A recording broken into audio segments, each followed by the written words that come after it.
guys, Kristen here. I wanted to jump on real quick this morning to talk to you guys about being fearful of setting a boundary because you think it's going to make your man leave. Okay, there's a lot of myths that are floating around about this, and that is that men are super fragile and that if we set a boundary with him, he's going to run away. Well, number one, for a healthy guy, a boundary with him, he's going to not run away, especially if he loves you. If you are with an unhealthy guy, a man who is selfish, number one, selfish, used to getting his way, narcissistic tendencies, maybe even sociopath, just doing crappy things to people and really could give a hoot, and is charming as hell because that's how we get sucked into them, and you start setting boundaries with them, chances are they're going to leave. Yes, because they're going to go look for somebody else that they can manipulate. But here's the myth number two. If I set a boundary with him, I'm going to look like a bitch, he's not going to love me, this and this. This is the irony of the whole thing. When I started setting boundaries with men, and I don't mean just set a boundary, I don't mean just speaking up, because a lot of us can speak up. Some of us can't, but a lot of us can speak up, but we don't actually hold the boundary. We don't dole out the consequence for their bad behavior. But when we actually hold the boundary, what I've learned from this is that that man was, after the fact, closer to me. I felt this level of respect that I hadn't felt 1 hour, 1 day, 1 week before this. Something had changed. And then we would roll along in the relationship and something else would happen and I would have to set another boundary. And these are any types of things, you guys. It's maybe they snap at you, maybe they have a swivel head and tend to stare at other women and you don't like the way it looks. You know, it could be anything that you need to set a boundary with. You know, they say they're going to call and they don't. Whatever it might be for you. When you set that boundary and you hold it, and you're not afraid they're going to leave you, and they are a healthy guy, your relationship is going to go, it's going to go up a notch. You're going to get closer. You're going to get more connected. You're going to trust him more. And guess what? He's going to trust you more. So I know that's really mind-blowing to you guys, because when you have set boundaries in the past, especially if you have my type of backstory of just attracting not the greatest flock out there, then and it went wrong. And they fought you. And they tried to turn it around on you. And they tried to make it your fault. Or talk you out of it. Or say that you're PMSing, or you're drunk, or you're something, making up some excuse as to why your boundary is invalid. When we are still weak in our self-love, when we have not firmly rooted into the ground with our worthiness, we kind of question ourselves when those things happen. We kind of like, maybe that's true. Also, we get afraid of hurting their feelings. My God, my boundary might hurt their feelings. If I tell them I don't like this, it's going to hurt their feelings. Men aren't as fragile as you think they are. And if they are that fragile, you don't want to be with him. I just had this conversation with my husband last night. And we were talking about this very thing, setting boundaries. We talk about all kinds of things. And he said that exact same thing. He goes, if a guy's going to be fragile with a boundary, hi Rosa, then you don't want to be with that guy. If he's going to just break down and start being super insecure and weirded out or wigging out or losing it because you set a boundary with him, that's a really super unhealthy dude. And that's not someone you want to be with. But for us recovering people pleasers and recovering doormats, it can be very, very difficult to set a boundary because we're afraid of hurting somebody's feelings. But whose feelings are we hurting if we don't set the boundary? Ours. We're not respecting ourselves. So learning to set boundaries with our partner is actually a win-win, because we get to have our way, and I don't mean Okay, boundary does not mean manipulation. Boundary means that's not good behavior, disrespect, whatever this person is doing, and I'm setting a limit on that, and I'm removing myself from that, or there's going to be a consequence for that behavior. This is not about manipulation. But we're afraid to set these boundaries because we don't want to look bad. And the thing is that we're cutting ourselves off at the knees because we look like doormats and people pleasers. And that's not attractive to a healthy guy. I cannot stress that to you guys enough. An unhealthy guy is going to lap that up like a kitten laps up milk. They're going to say, come on in, because they know that they can do whatever they want to do. They can be whoever they want to be. They don't have to learn and grow. They don't have to be a stand-up guy. They can continue being selfish or being a narcissist or being a cheater or being whatever kind of jerk they are, because you're not going to stand up to them.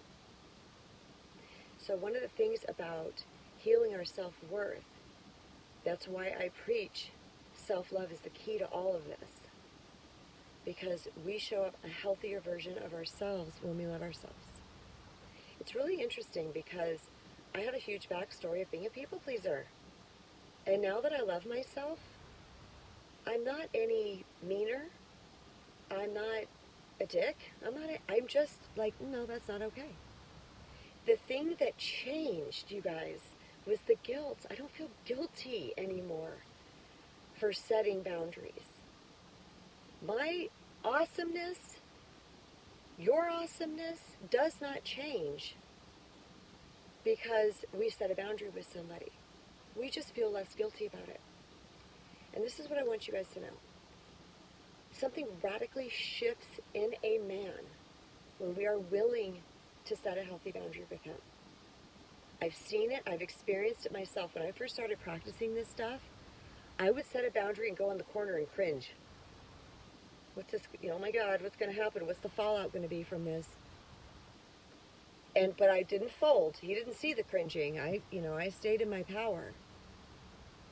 But what came from it every time was something miraculous. A humbling on his part, an ownership, maybe where there was never ownership prior to that. A realization of what he'd been doing. But mostly that boundary said, you need to buck up, buddy, or you're going to lose her. And we don't have to be mean when we do it. So our fear that we're going to hurt someone's feelings, especially our partners, which is, a lot of people, it's really with our partners. It's mostly, we may have it with our friends and coworkers and people like that too. It depends where on the, spectrum of people pleaser we are, or doormat that we are. No judgment there. I've been all over the place on that spectrum. But sometimes it's harder to set it with our life partner or our potential life partner because we have so much at stake. Well, we think we do anyway. Because we're seeing them as our source of love, of approval, of attention, of our worth. And we're so afraid to lose that we don't want to do anything to jeopardize it at all. Vicious cycle. That type of energy attracts crappy dudes. And if you attract a good guy, but he's like, I don't need to shift or morph or change or grow for her, he's not going to. Because we're not giving him a motive to. You see what I'm saying? I know this is very convoluted. It's very intermingled and mixed. But I hope I am able to break these things down for you guys so that you can understand in a way that just clicks with you. Where you're just like, God, that makes so much sense. And when it makes sense, you'll start to, the next time this comes up in your life, your brain's going to remember that truth, that wisdom, and you're going to go, wait a minute, I need to do this a little differently. See what I'm saying? At least there'll be a pause next time before you give in. So what I want you to know, your biggest takeaway is that, well, there's a couple. But the first one is that don't be afraid of hurting somebody's feelings because you're setting a boundary, because you're hurting your own feelings if you don't. So, self-love says, I take care of me. Doesn't mean I'm selfish. Self-love means I take care of me. Of me. I'm a priority. My feelings are first. I do not allow someone to treat me poorly, period. And now I forgot the second one. Typical Kristen. Oh no, I didn't.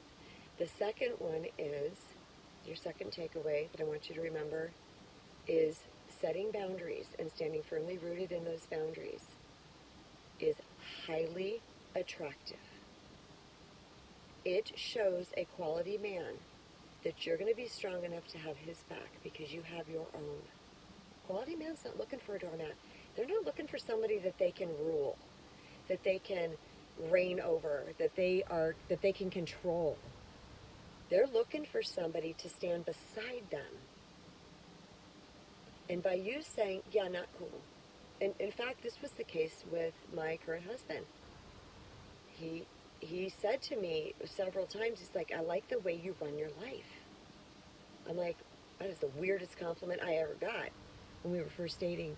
But I'm like, and I actually asked him this last night. I said, what did you mean by that? And he said, you just knew. You knew what you wanted. You knew you didn't play victim to life struggles. You put me in my place if I needed it. You were strong. You just had that something about you that I had never seen in somebody before. And he's a solid, good man, but he didn't want anybody in his backpack. He didn't want anybody in his cart. He wanted somebody right up here with him. And sometimes, you guys, this is the same for us. If we have been somebody that's been carting along homie in our backpack or our cart, we're like a little mule in Mexico pulling the cart with all the crap in the back, No, we want someone up here with us pulling this cart with us. If we've been pulling that cart, chances are it's because we're being too nice, we're being people pleasers, we're being overgiving, we're trying to accommodate them, we're trying to make them happy above ourselves.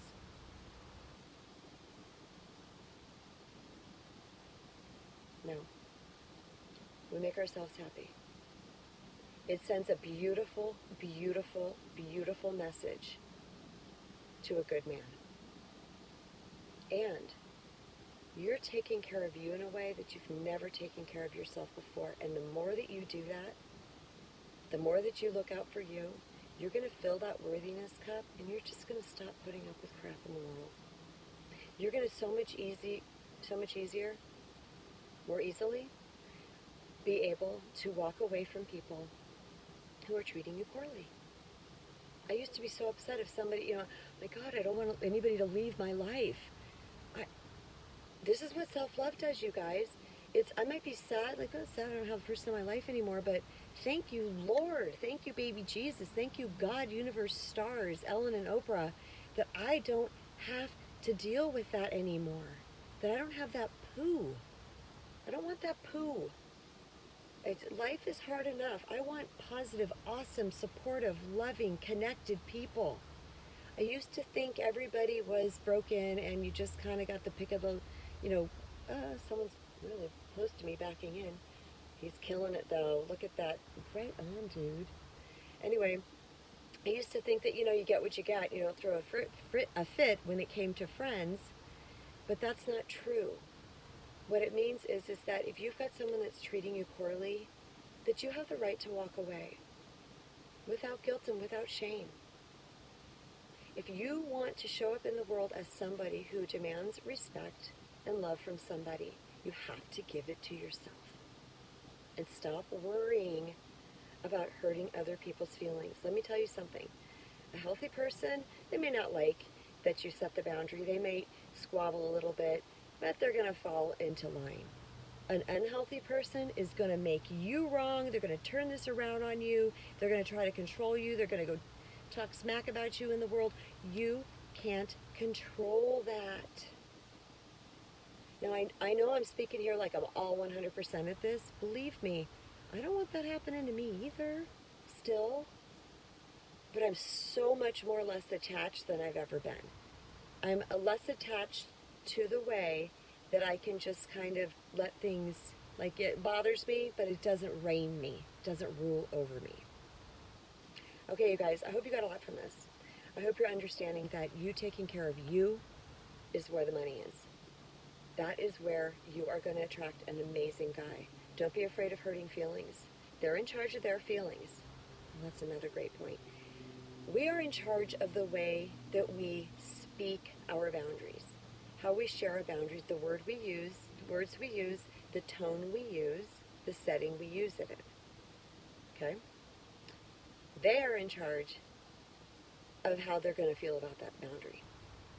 Our only job is to take care of ourselves in that moment. That's not okay. And I'm going to be over there, or whatever your boundary looks like to you.